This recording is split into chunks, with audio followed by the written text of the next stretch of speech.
I've always said it on this program that Africa has got a lot of potential that we are yet to really tap and utilize to make the continent a better place for all of us. Today on Trade Business Africa, I've got someone who also believes in Africa, not a full-fledged African, because of course from the United States of America, I've got a lot of guests on this program. So today, I will be speaking with a wonderful guest that, she's visiting Ghana, and my search light just, picked her, and we are bringing her right into your living room this wonderful day. My name is Moses Owopade. As we do it week in, week out, bringing people that believe in Africa, people who also want to contribute to the development of the continent of Africa. I'll bring them to you so that we can all move together and become a very strong people that everybody would appreciate us. I've got, I call her Mama, but then for the purpose of the program, I'll call her LaVerne Adekunle. LaVerne, I'd like to welcome you to Africa. Thank you. Perhaps for the first time in Africa? No, this is my third visit. But first time in Ghana? First time in Ghana. Wow. When you were coming in, one of us just asked, how did you see Ghana? It seems very populated like Nigeria. Well, very beautiful. I love the beach. It's coastal. It's a coastal city, so I love it. All right. Now, welcome to Trade Business Africa. Okay. Now, let's take a look at your aspects. People believe that Americans, Europeans, they were born into wealth, grew up in wealth, and everything is just so easy for them.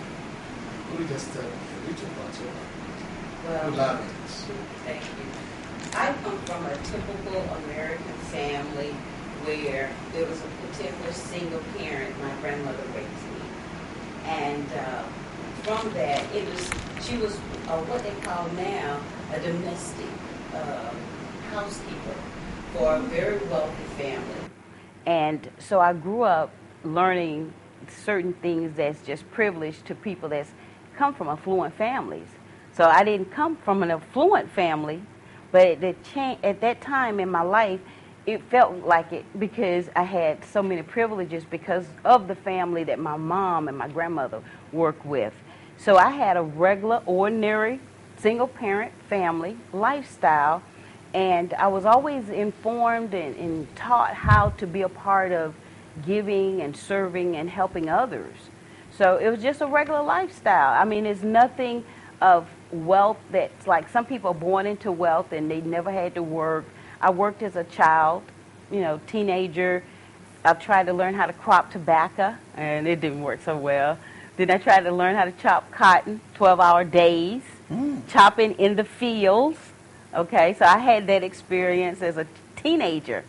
And from that, I learned how, just before going to college, I learned how to work in programs called Manpower that helps families that are underprivileged get jobs.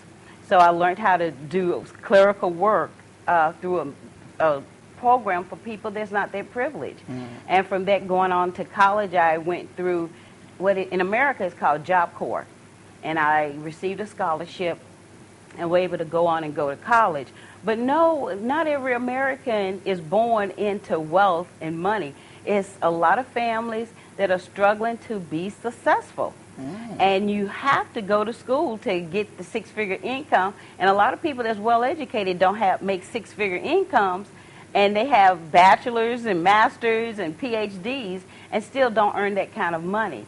So it's a misconception of people think that Americans are born wealthy. Not many. The statistics show, I think it's 2% of Americans or 1% of Americans make over $100,000 a year. Can you believe that? So it's not quite, it maybe depend on the level of how you compare poverty and wealth. Okay, so you have some people that are below what they call middle income and low income in America. And the 1%ers that make more than $100,000 a year, let's put a number to it, they are the ones that have a better lifestyle. But you will be surprised that it's not the wealth that a lot of the Africans think. So that impression that most people have is not really true. that no, everything is rosy over there. No. Some people are even struggling to come to America. Yeah. Leaving Africa for America. Yeah, I can understand it because the opportunities and the laws, and it's a number of things that makes America attractive, no doubt. It's like the melting pot of the world. And the opportunities are very vast. Now, that is true.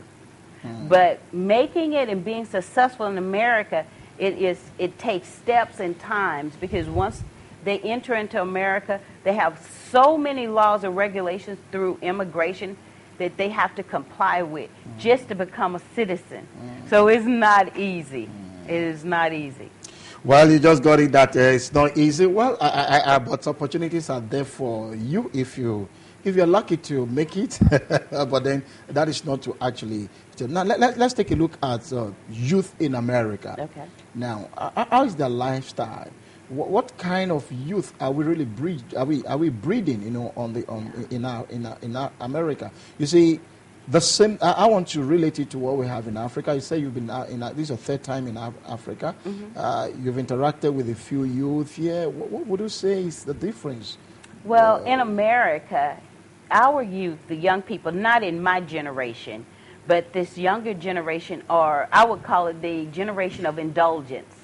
The parents make sure that they have everything and more. I can remember as a little girl growing up, just to be able to get your favorite doll, maybe another toy, and an outfit was a big Christmas.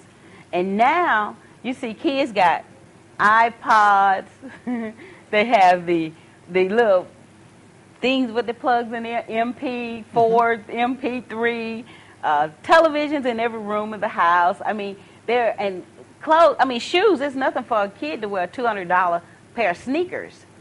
And so their lifestyle is very, very indulgent, and they're very spoiled, and they don't have the level of respect or the gratitude that my generation perhaps had, because the parents have spoiled them to make sure they have everything that they didn't have.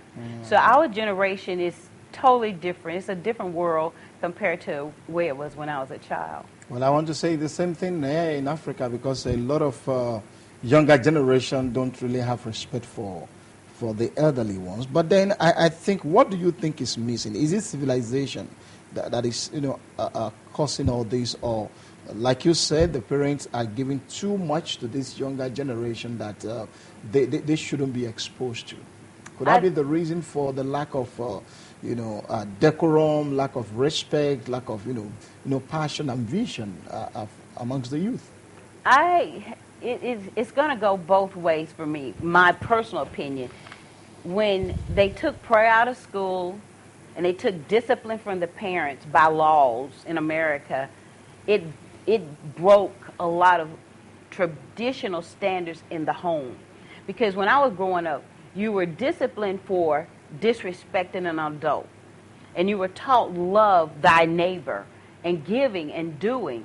Whereas now, in this generation, they're getting away from that. Kids don't have a bedtime. They see everything on TV, and it's so much now that the media is giving too much information, and the children absorbing it much faster, and they're acting out on a lot of things that they're seeing in TV.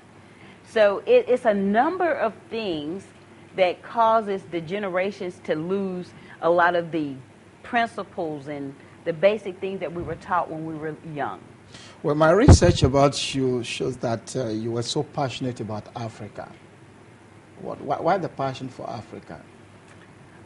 It's a number of things. Let me share. A few years ago, I was a speaker in a symposium in Atlanta for Anima Institute. And because they gave me a subject that I wasn't very versed in to speak from, and I was on a panel of, everyone on the panel was a PhD but me. And so it made me do a lot of study. And of course, I remember back in the day when Feed the Children was very big. I was a volunteer for Feed the Children organization. So I can go with that. I can go back as far as the 80s to seeing how I started developing a desire more for Africa. Yeah. But not until we did the symposium in Atlanta where they were talking about the economics and what can we do to help Africa become more modern, that I begin to take more of an interest in what can I do to be a help. And then the interest come even more so over when she did her tour of Africa before she did the school. You know, it's kind of like the more you become open and aware of the world and your heritage, it makes you have more of a love and a respect for it. And I have such a respect for Africa for so many reasons, but that's because of I've been influenced by seeing what other people were doing and kind of want to take a part of it because I'm going, hey, this is my heritage too. So I want to have an interest. I want to know more. I want to learn more about Africa and what can I do to empower them as well. Wow. And now, let's take a look at some of the things you have found about Africa. We look at the leadership, we look at the followership, we look at the people, we look at everybody in Africa, we look at the information technology, we look at, so many things that, in Africa. From your own research and the understanding you have that had brought you to, show interest in Africa, what area do you think Africa needs to really, probably work on? Well, I will personally, it's a number of things, but particularly economics, and I'm very interested in the entertainment industry.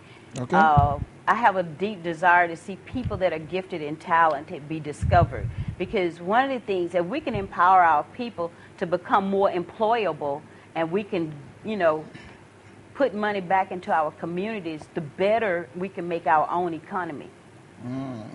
So that's very important to me, to see people be able to become more employable. Now, before we go into the entertainment, let's take a look at the economy that you mentioned. Now, Africa is seen as the home of agriculture.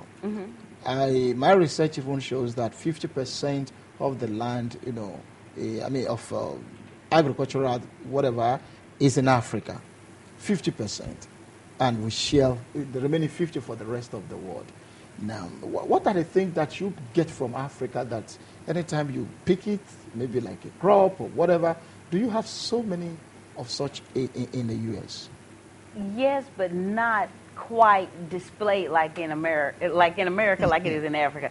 Here, like just on the streets, you see all of the people selling the fruit and the vegetables, and so it's accessible so much easier. Whereas in America, they have the government governs how food is sold and distributed, so it makes it a little bit different. And yes, I agree, there's a lot of agriculture in Africa, and to me that can be refined somewhat, because it's so much here, so much land, and so much can be done in that area. But do you see us, utilizing all that to maximum? No, not alone. Not alone.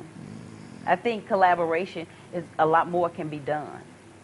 Now, collaboration. You are one of the people that feel you can collaborate with Africa. You can come to Africa and do something. How many of you do we have? How many of Europeans do we have that we have the right spirit, the right heart, not just to come and take from Africa and then put some junks back to Africa? How many people? How many? Do you have others like you? You understand what I mean? Yes, it is. It is. You'll be surprised. It's a lot of people want to give and want to do. They just don't sometimes know how.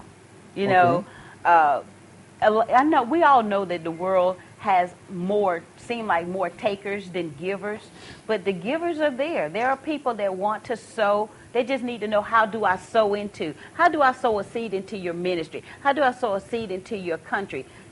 We have to share information on how people can come in and be a help. Sometimes people feel like the country don't want me here, and they won't come as freely. But if they feel like it's an open door policy, they'll come and they'll help and they give. Everybody come to Africa is not here to take. They are here to give. And if we embrace people that will give, more will come forth. Yeah, when you talk about embracing, Africans and how much are Africans being embraced in the United States of America? How? Do you really embrace us? Do you really, associate with us? Do you really love us the way we love you people? Everybody wants to probably, I'm sure most young guys there want to be married to American ladies. You know what I mean? Well, it's a lot of things have happened, and it's sad. Nigeria has this name 419. So when you mention, I know, it's kind of it's uncomfortable You for go some ahead. people. It's one of the crew that was just that is it again. Yeah, it's yeah. When you say, like, people, when they hear my last name, they want to know, how did I get the name? And I say, well, my ex-husband was a Nigerian doctor. Okay. Wow. So one of the things they go, Nigerian, they go with this negative connotation, and it's because so many people have scammed so many Americans. And then, too, the media in America pretty much shows Nigeria or Africa still like the feed the children saga. It's like poverty is so bad, and there's not much good, and I'll go, every black American need to come to Africa and see how they're more martyred than you think. They don't live in trees. Wow. They have all right. I'll be going there. And to me, it's so exciting because when I had my first experience, I was very emotional leaving, because I felt like, yeah, this is that part of me that was missing. Learning where you come from and how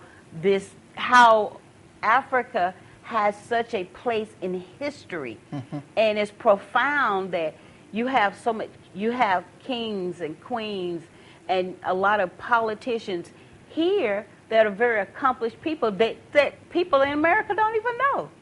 The only queen you hear about is what? The Queen of England. Wow. So it's so much that is yet need to be exposed about Africa, and it's going to take people sharing their experiences and all of the positiveness. And we have to show that there are good people in Africa. Everybody's not scamming you, America. Everybody's not trying to take from the Americans. Wow, I think this is the time that we Africans begin to export, good things about Africa to the rest of the world. Yes. You remember there was a time I handled a Deutsche Welle reporter in this studio, and I did mention that they rather give a bad impression. The media in America, in Europe, Asia, they rather give bad impression about Africa, trying to portray Africa as people living on the trees. Now, you have been in Ghana now for some days. Did you see anybody sleep on a tree? No, absolutely not. But maybe you will go back and tell them that Africans don't live on the tree. Well, just recently, and to my surprise, this particular woman is in media, okay? And so she took for granted that Africa still have people living in trees, okay? And so I say, no, I'm trying to explain, because they go, well, you want to go back to Africa. What's with you in Africa? It's so negative. And so I went and got some links to send her to Gollywood, Bella Naja, people that are doing some great things in Africa and affluent. When she got through going through the link, she said, I'm profoundly shocked. I did not know Africa was even that modern. And see, there's only been, I think, 2 movies that were showing Africa in a more positive light. But that's about it. I cannot even tell you that people really do understand that Africa is modern. It's more modern than they think it is. Africans are more modern than you think, and it's more modern than what people think. This is LaVerne Adekunle, a passionate American who believes that Africa has got a whole lot to give back to, the rest of the world. Yes. Now, let's take a look at, the entertainment world. What have you discovered? Well, for me, I've discovered that I've seen a show not too very long ago that were dealing with researching on Hispanic talent. And I'm like, when I started one of my projects, I discovered that there was a lot of hidden talent in Africa. And it made me have more of an interest in discovering these people and showing the world that we have talent that's here. It's like, not only is Africa known for diamonds and minerals and agriculture, but Africa has a lot of people that are absolutely talented. Performers, singers, dancers, authors, writers, and the list just goes on. So what do you want to bring now that you have seen, or you just want to come and see? Maybe after some days you go back, or you really want to impact yourself? Oh, no. Into, I'm putting some roots down here. you want to put some roots down? Yes, I do. One of the things that's interesting to me is being able to share not only my vision, but to be able to bring people aboard that believe like I believe. You know, it's like like-minded people or people that are compatible. How can we find these people? How can we bring more exposure to these people? That is something that I've been doing on a smaller scale, but looking for collaboration. One of the things we like to do is a reality show featuring people that we have found that we thought would be undiscoverable people, but people that's in the trenches that's got these gifts and these talents, and bring them and show to the world that, hey, this person has an opportunity to be able to be successful. Their destiny is not predicated to just because they're in Africa. So you want to discover those people? Yes. And take them over to America? I would like, no, I don't want to feel like they got to come to America, but I would love to be able to do an event where once we get the people discovered and help them get contracts and help them get the next big job or whatever, the gig, as some people call it, I would like to do a big event in America and bring them there so they can at least have that experience too and be able to film that as well. Wow. So you want to take them there to go and also exhibit their I want to give them that experience. And so think about the impact it will have. Yes, we bring some Americans here. They actually get the African experience, and then we bring some Africans to America, and they get the American experience. And look how wonderful that would be, and the fallout from that. These people will have life-changing experience on both ends. Now, let's take a look at this collaboration you mentioned. I'm aware here in Africa, we have several movies that features Nigeria, Ghanaians, Nigerian, Sierra Leonean, Ghanaians, Liberians, and what have you. You see the collaboration. Now, are we doing enough with America? Is African, actors, actresses, African talent, are they really collaborating with the Hollywood and the rest? Very, very little. Two popular actors, you may recognize their name, if I can say the name right. The guy from Blood Diamonds, Damon Honsu, if I'm pronouncing it right. Nonso. Okay. Okay. He gets quite a few roles. And the other guy, Chiwetel Ejiofor, as I'm saying that right. Okay, Ejiofor. 12, I think his newest movie is 12 Days a Slave or something like that, okay. Or 12 Years a Slave. Those actors, because they have built their name, they have good team of people working with them, they get a lot of parts. But it's so many more. Boris Kojo, who is half German, half African, I think, as a matter of fact, half Nigerian. But my point of bringing it up is you're seeing some getting roles, but it's very little, So I think that is a big area that can be worked on where there is more collaboration between the Americans and the Africans doing more projects together. Now, the talent that you have discovered do not only limit to Ghana, not only in Ghana, but the whole of Africa, or your vision is just for Ghana alone? No, it's the whole of Africa. Right now, we're in about 14 countries besides Europe. Come on, tell us. Tell me more. Okay, we have people in Togo, Congo, South Africa, Nigeria, and Liberia, Sierra Leone. I mean, it's a lot of countries where we have representation already. They're just waiting for us to bring the full circle of people to empower them. We have one gentleman right here in Ghana who is our president and director for this region.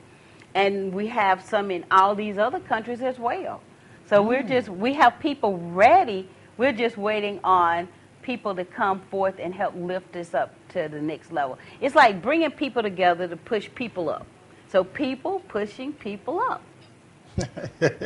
People pushing people up. I think that some of my crew members will also be part of the people that will push people up, or some of the people that should be pushed up, because they are wonderful people. I tell you, I've got a lot of talent here. Now, I've seen several Americans Got Talent, but I want to tell you, Krista TV's got talent. So you have a lot of talent here. Yes. So how many will you be picking?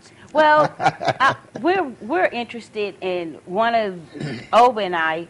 He's the director for Ghana. One of the things we were talking about just last night, we are not just interested in singers and dancers. We're looking for that artist. We're looking for that sculptor. We're looking for that author, that fashion designer, that model. People that normally that's under, they just not represented well, and they don't have that opportunity.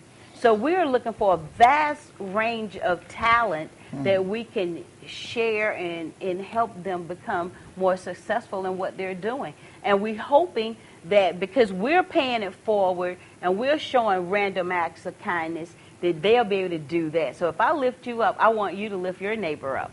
If I lift you up, I want you to lift your neighbor up. We'll be going for a short break, and when we return, my guest will remain with me. I tell you, this is one of the brains that would continue to be appreciated. Those who have passion for Africa. Don't forget that this program is all about Africa, Trailblazers Africa, those who are really willing to push the continent of Africa forward. And then if we all put our brains together from what she has said, I guess Africa will become a better place. We go for the short break. I'll be back.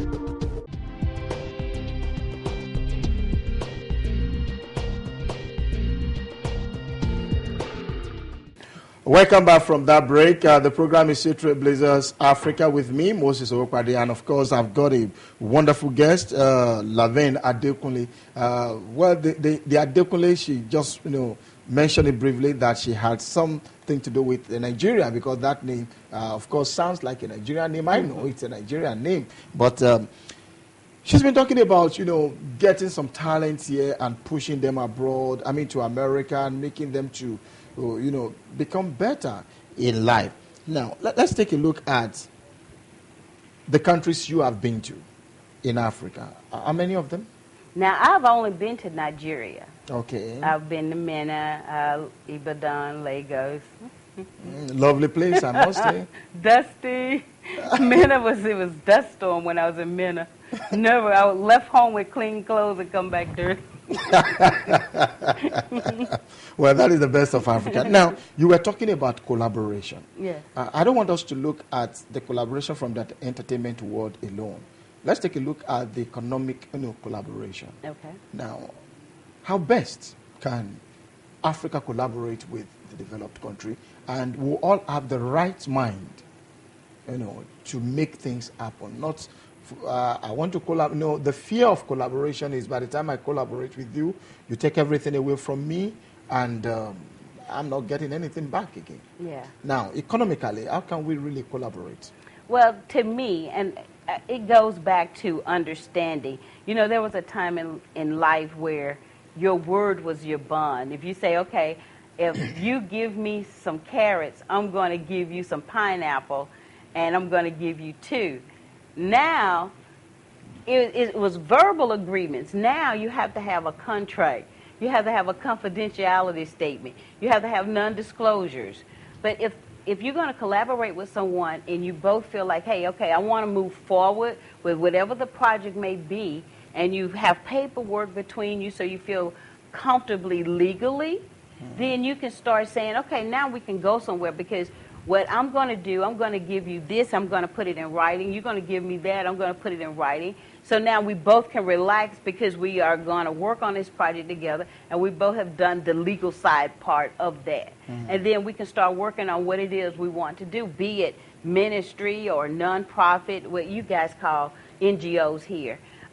In whatever, even if it's just a business. And if you notice in the world now, you're seeing major companies merging or companies buying out other companies, and people are partnering because it is better. It shows even when you're applying for funding in some companies, they want projects. They want to see who you collaborate with. Okay. Or do you have that personality or that type of business where you are open to have a partnership or to work with some people? Some people are on an island. They want to be alone. They don't want to work with anybody. But you'll see a lot of companies that are super successful because they did collaborate. It's better sometimes to have one supporter than no supporters. It's better for you to have one supporter than having no one at all. Now, have we really gotten that? You know, you said you've done a lot of, couples of seminars, and I've seen so much about you, that you are a writer. I've seen so much, I've read so much about you, and I begin to wonder. I was forced to say, is this person human being? Or is a spirit? Now, I learned you've been giving so much to the society. Where did the spirit of giving come from? I think it comes from being a